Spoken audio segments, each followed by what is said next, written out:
Hey, RJ here with Semper Fi Custom Remodeling. Back for another week. We are going to be chatting. Last week we talked about the top projects you can do for return on investment in your house. This week I want to talk about the bottom.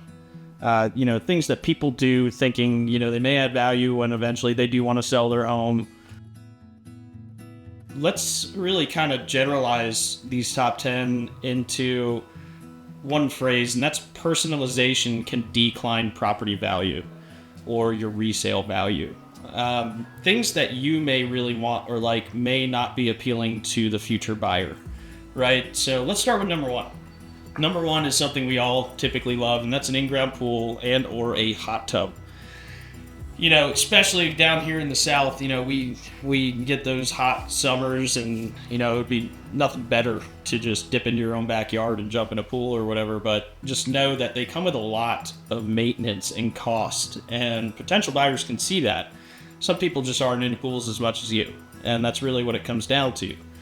Number two is space conversion into non-traditional uses or spaces, which can be like converting a bedroom into a walk-in closet, right? I did this at my house because I had no closet and my wife needed a ton of space. So one of our bedrooms became a walk-in closet, which then later had to be deconstructed into a nursery. So just those space conversions don't usually work out. People view it when they come to look at your house as, okay, now I need to take all this custom shelving down and repaint and do new trim and patch drywall and blah, blah, blah. It seems like a lot, right? Another example of space conversion into non-traditional use could be a bedroom into an office, which really isn't that big of a deal unless you are, putting built-in cabinets everywhere and that sort of thing. Combining rooms, you're reducing the amount of bedrooms if you combine two to make one bigger one. Stuff like that. So, that can hurt your resale if you're planning on selling in the near future. Other ones that are kind of becoming trendy right now, what's coming back in is wallpaper. So number three is kind of wallpaper, textured paint, or painting style. I have a client that I had to explain this to. She wants, sort of this plaid paint on her walk-in closet ceiling. So, it's personalized. It's what she wants, but it's not what everyone's going to want, and someone's going to come in and see that, and it might be a turnoff to them. So, number four, this is a big one. We see it in our business or line of business all the time, and that's do-it-yourself projects. If you know what you are doing, and if you know code, and if you know how to do it correctly and make it look like it's professionally done, yes, a do-it-yourself can have a really good ROI. Now, the problem is, even the handiest people, or handiest of handy people, sometimes don't get the code correct, right? The code book's as big as the Bible. And if you mess up one thing and you get a smart buyer or smart selling agent, or agent who's helping someone buy the house, they're going to call that out. And, that just looks as like a different project that a new homeowner will have to spend money on to get it right. So that's something, that can come back and bite you. Typically, if it's little cosmetic stuff like painting your walls a neutral color or something like that, you can get away with that. But major DIY projects can certainly hurt your value.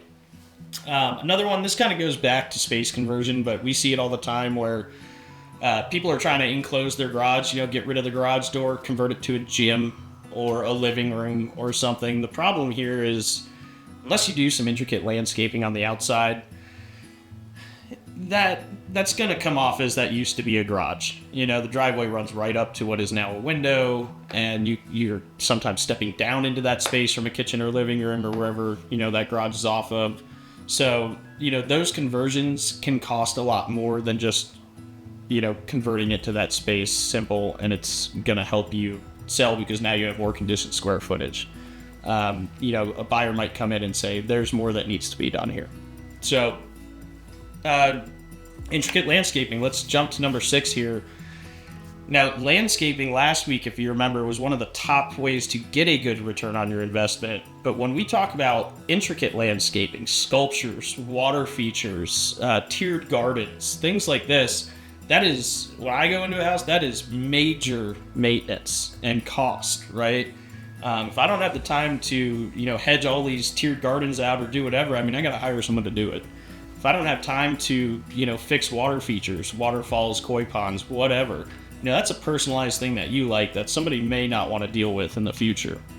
Another really cool thing that I like and a lot of people do are, big electronic add-ons, stuff like that, like in-home theaters. You would think everyone likes them, and I think a lot of people do. However, not everyone does. So it's one of those things that somebody might want to come in and use that in-home theater space as something different, playroom for their kids, whatever it might be. So that can hurt your return on your investment.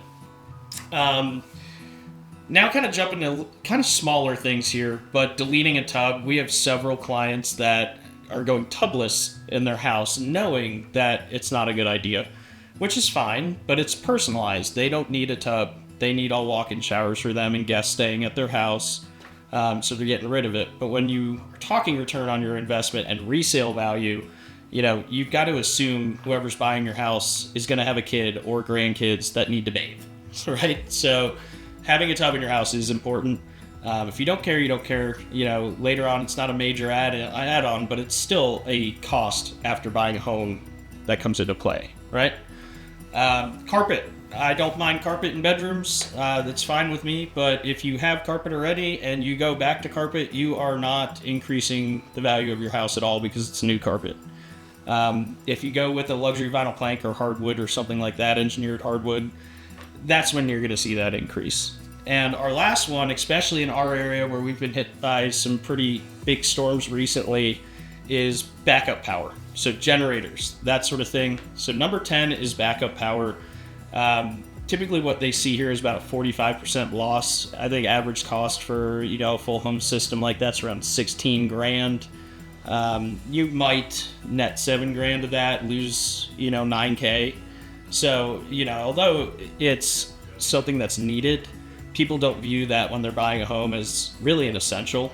So as far as adding value to that sale cost, it really doesn't do much. It might increase it a tiny bit, but not as much as you spent. So that's kind of our list of 10 that aren't going to really give you that return on investment when you're going for resale. Keep those in mind and keep last week's video in mind because, a lot of people want to do things from both lists. Sometimes it's a matter of finding that balance. Thank you very much.